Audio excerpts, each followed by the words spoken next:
ช่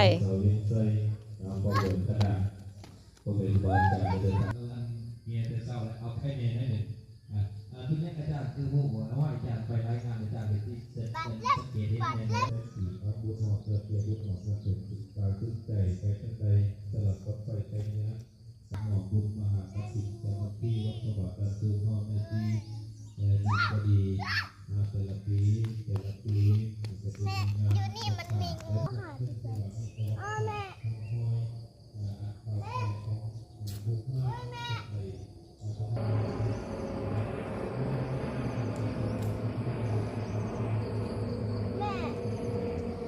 ผ้าห่มอย่างกับโอ้โหนะ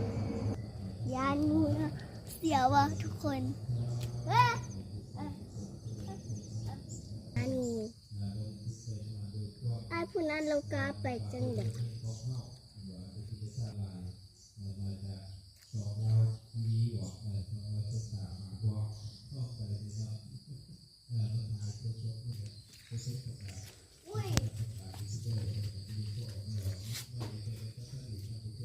อย่างนั้นนะเฮ้ย